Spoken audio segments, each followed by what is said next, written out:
Well, I am neither a doctor nor a nurse, but I'm a priest.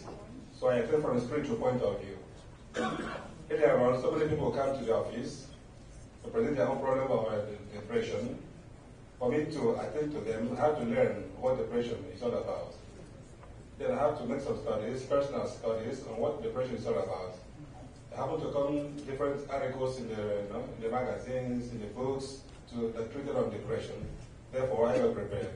Then at long run, I continue to develop my own way to attend to them because they are quite different cases that come. There is what I call picture therapy. Hereby, the person comes at the initial stage, especially the women. When you see a woman who is depressed, you will know. Maybe you begin with a lack of self-esteem, lack of taking care of herself, the hair, and everything. You will see some changes. Then what I do you want me to take you some picture? Okay. Then after long, I will convince the person because I know I had to. Then I take the picture and then I keep it. I will tell the person that the problem you're having now began quite long ago. Therefore, I can't solve it within a minute. Therefore, you have to come repeatedly for once a week, or twice a week, or twice a week, depending on the type of case that I saw. Then after some time again, I will take another picture.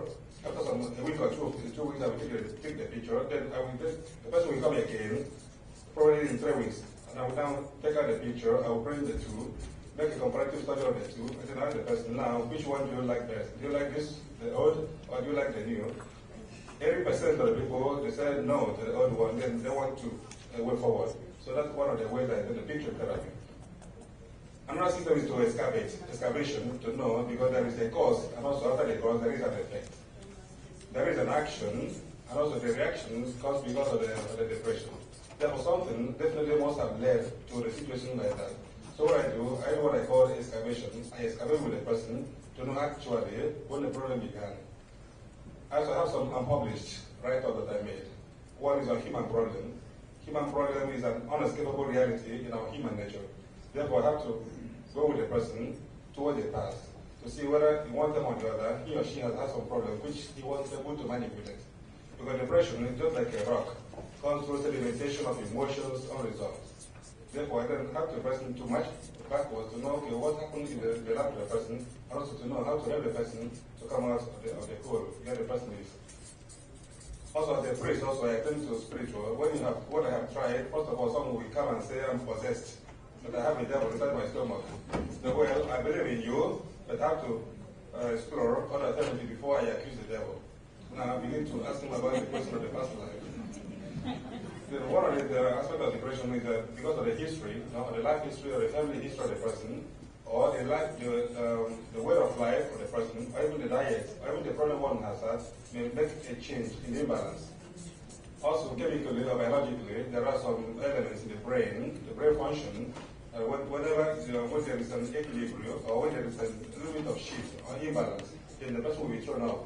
Then in such a case, if I discover something, now I can attend to your problem, then we need to see a professional, a psychologist, or you go meet the psychologist in the person, in the hospital. Another one, I will ask the person, first of all, have you been taking some medication before? Have you some prescription? 40% of them will say yes. But now, did you take it yesterday? No. Okay, now you say that the person has refused to take the medicine, and at the point, there was an imbalance in the case. So, but now, for me, the bottom line is to listen to them.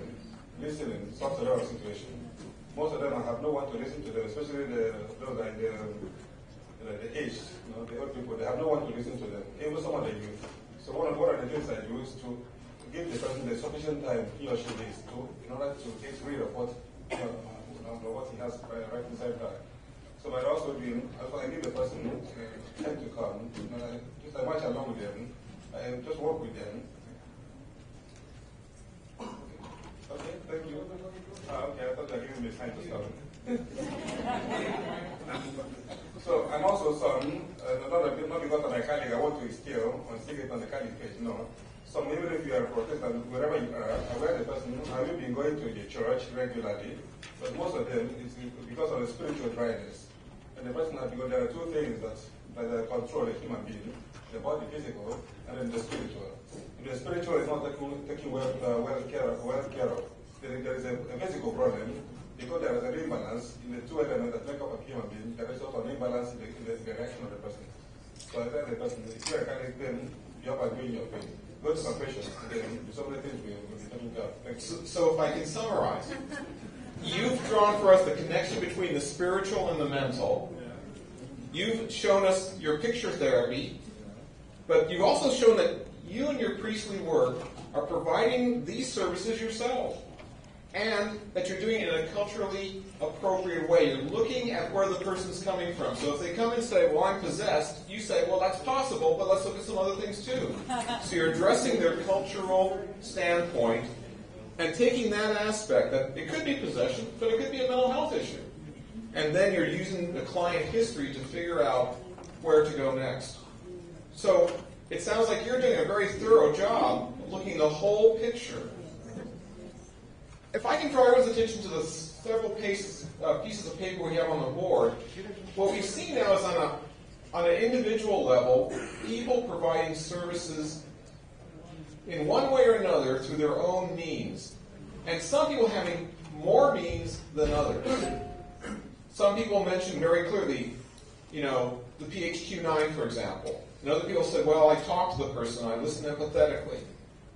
So people coming from different places to provide the services that they can provide based on their knowledge and their skill base.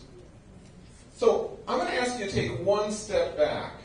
We've heard these stories of the individual.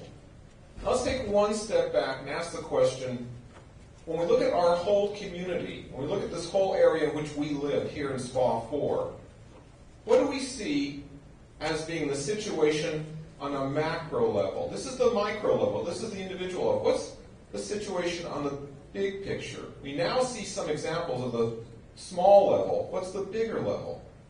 What is the situation for our community when it comes to seeking care for depression?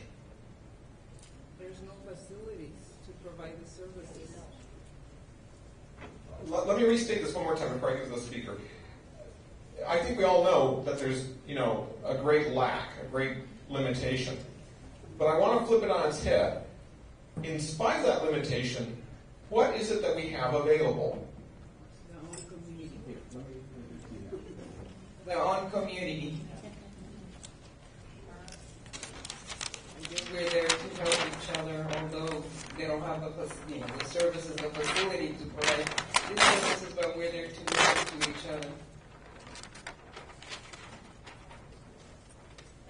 I strongly believe in support groups. I think that when mothers come out of the hospital, there should be some type of program that invites them to come back and meet with other mothers and maybe exercise and do something productive. Meet other mothers that have that same problem. That would be great. So I think support groups would be a key in helping people with depression. And you're kind of saying that those support groups don't exist right now?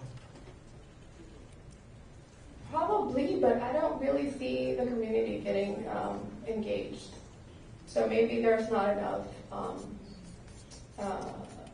community outreach or information out there.